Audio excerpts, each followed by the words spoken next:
Lisa McHargue. I am a high school Spanish teacher, currently teaching at Lincoln Lutheran Middle and High School in Lincoln, Nebraska. And today I want to talk to you about movement while you're remote teaching or distance learning. I teach at a one-to-one bring your own device school, which means all of my students bring an iPad or a laptop or whatever device they would like, and they spend a lot of time in front of their screens normally. I also teach block scheduling, so we have 90-minute classes. So for me, getting students up and moving has always been very important. Now, enter COVID and remote teaching and hybrid teaching, and that importance has just grown. In the fourth quarter of 2020, I had 7 days to go from in-person teaching to 100% synchronous, camera on, required distance learning, remote teaching, whatever you want to call it. And it was a lot of hours in front of a screen. My kids were just tired from Zoom fatigue, and it became my mission to work as much physical movement into my online Zoom classes as possible. I currently find myself teaching students in class and online via Zoom at the same time. So movement still continues to be very important for me. And I am going to share with you today some easy low prep and no prep strategies to get your students up and moving, even if they are sitting in front of a computer screen. And I'm going to give you some ideas for synchronous teaching and asynchronous as well. So let's see if I can get this to advance. There we go. So let's talk about movement with remote teaching. Scavenger hunts are a super easy way to get your students up and moving when you are remote teaching synchronously. I'm going to talk about synchronous first and then give some ideas for asynchronous. So some things that I did with my Spanish 1 students, for example, we were learning stem changing verbs, focusing on like puedo and quiero, I can and I want. And also they had learned the alphabet, and numbers and colors and some basic things, but I wanted to reinforce those. So while we were live one day, my students were all on Zoom, and I said to them, quiero ver algo que es rojo y pequeño. I want to see something that is red and small. And so my students actually, I said hey, okay, get up. And I told them it has to be in a different room than you're in, or, if possible, go to a different room. So my students actually got up, left their cameras and and they came back. So, I said I wanted to see something small and red. So they came back and held up what it was. And, if we're just kind of a down day, I acted like it was the most amazing thing I'd ever seen. Like, oh my gosh, Lisa tiene una ratón, like a mouse. And people came back with things, just like a red pen. And then, of course, there were people that came back with just like the weirdest things. And we could talk about that more in the target language. We could get some extension like, I don't know, Bob tiene un osito. Like, Bob has a little bear. Like, a quien le gustan los osos. Like, oh, who likes bears? Or quien tiene. Like, oh, who has, stuffed animals and things like that. Another thing that was really fun that I did with my levels 3 and 4 students is I would say something like that first bullet point. I want to see something that starts with the letter A in Spanish. So they couldn't come back with an apple because apple in Spanish is manzana. That starts with an M. But they might come back with a picture of their abuela, their grandmother. And I played along with them, and was honestly much more challenging, but it forces them to look around and think in Spanish. So maybe they would come back and show me their water bottle with agua. And if someone came back with this, I might be like, okay, explícame por qué trajiste esto. Explain to me, why did you bring that? And they would say, oh, porque tiene agua. Agua empieza con A. I'd be like, oh, because it has water, and water begins with A in Spanish. And so that's a really, really fun way to do that. Another day, I did a scavenger hunt again with my intermediates, level 3 and 4. And I said, go find something that is important to you, but it looks normal. It looks Anyone else would look at it and think it was just, a random thing, but for you, it has really special meaning. And I gave them an example. I came back with a rolling pin that belonged to my grandmother. And so they all came back with, a thing. And it was fun to see what students brought. And then I had them move over to Flipgrid and explain in the target language, this is important to me because da da da da da. And I gave them some scaffolding, some helpful phrases, but we'd also been working on the past tense and narrating in the past tense. So they could say, for my example, this is important. This is rolling pin. Me importa porque era de mi abuela. This is important because it was my grandmother's. She used it for da da da. I remember one time I made cookies with her, and they shared a short explanation in the target language of why that item was important to them. So now I've worked in that movement with, a learning objective as well. Sometimes it's just for fun, but sometimes it can then lead into things. So with that alphabet example, maybe I would tell my Spanish 1 students, actually it might be difficult, maybe I would tell my Spanish 3 students, go find something for each letter of your first name, and then maybe I would have them, make some kind of a poster or do some sort of speaking recording or go into breakout rooms.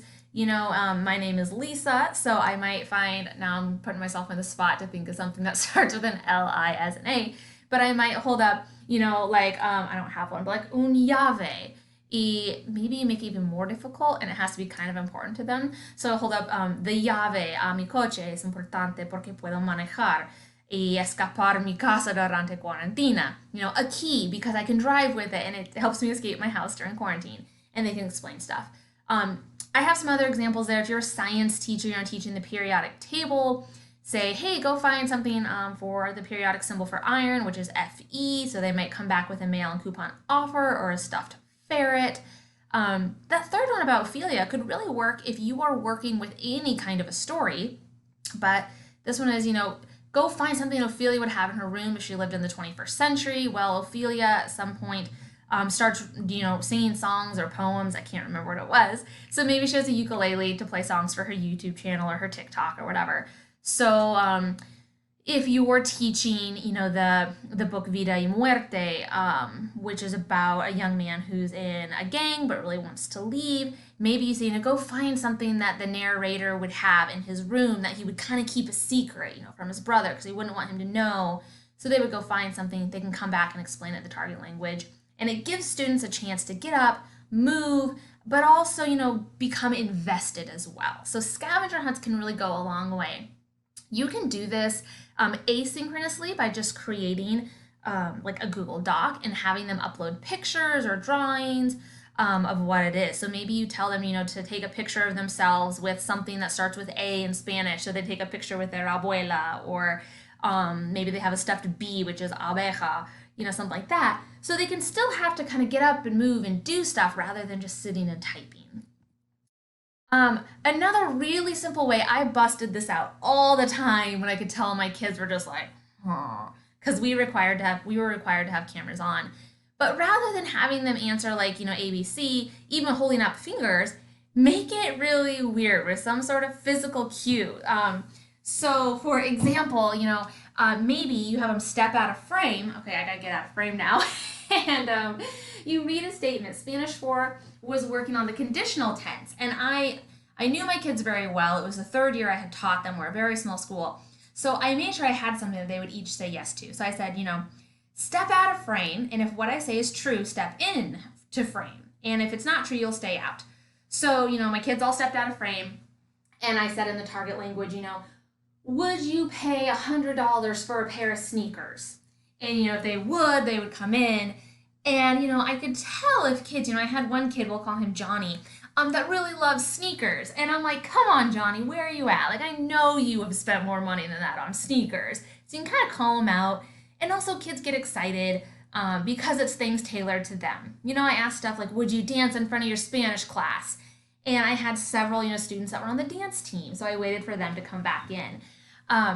You can do something like that, step out of frame, step into frame. If you're worried about students just saying none of them apply, You can do something like put in one hand or two hand and still make them get out of frame so they can get down like I'm currently getting underneath, and, hold up one hand, two hands. Occasionally I would be really mean and I would have this on a Google slide, or maybe, just, I would say like, A, if it's option A, a hand. Option B is a foot. I can't even get it. Option C is a hand and a foot. And you have to be goofy like I'm being right now and do it with them and demo it, because A, it makes them laugh at you, which we just all need. But even just standing up changes your mood so much. And then trying to get just your foot into your camera screen, I mean, you can't help but just laugh at yourself. So it instantly is kind of a mood pickup, and I already feel better having just stood and kind of moved my body a little bit. So rather than just having them, do A or B, make it some sort of physical cue and get creative with your physical cues. Maybe it's a foot and your head, or, maybe you have to come in from this side if it's one answer, and the bottom if it's another, and this side if it's a different one. Get creative, make your students kind of stretch and be weird. And of course, there's always brain breaks. Brain breaks, simple. It can be really short. It can be stand up, turn in 2 circles and sit down. Stand up and touch 2 walls. Go high five a family member, a pet, or a stuffed animal. It can be something really, really simple.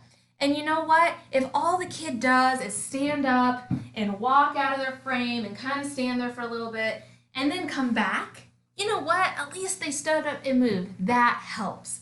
I'm gonna pause the recording so I can pull up. This I originally learned from La Maestra Loca about using WE obstacle courses. So we'll see how fast this loads. And this, you can just Google WE obstacle course. You can see a million links. This is, there we go, safe YouTube, which I really love. But let me see if I can make this full screen. I'll just let it go. So you find a WE obstacle course. I'm going to turn down the volume. And you make them do it. You make them do what the guy is doing. And you can call out stuff in the target language like, corran, corran, corran, corran, run, run. Esperen, salten, like jump. Corran, corran, corran, saltan. Or salten. You call out these commands, and again, you have to be so goofy, like, oh no, we're not going to make it, and be silly.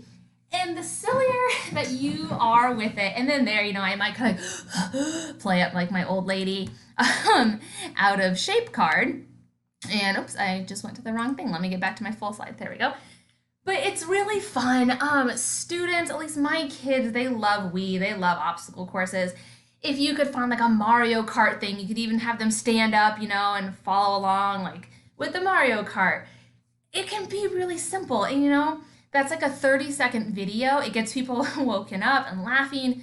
You can even work in the target language and talk about where they were, talk about commands, talk about the weather, what the little WE character was wearing. There's a lot of simple ways you can get your students just up and moving and woken up. Now let's pretend you're asynchronous with that WE obstacle course. Maybe you give them like a list of videos to choose from, or maybe just give them examples and have them kind of like film themselves doing that in the target language. Maybe say, as you're doing it, you have to describe it. So as you're running, you have to make the commands, or as you're running, you're giving a weather report, or, make things just crazy, because we're living in a crazy time. And I feel like it's very okay to just have fun with that. So if you have questions about movement in the classroom, you want some more ideas, here's where you can find me. Please feel free to reach out to me online. I would love to discuss it with you. I hope that you and yours are all well. Take care.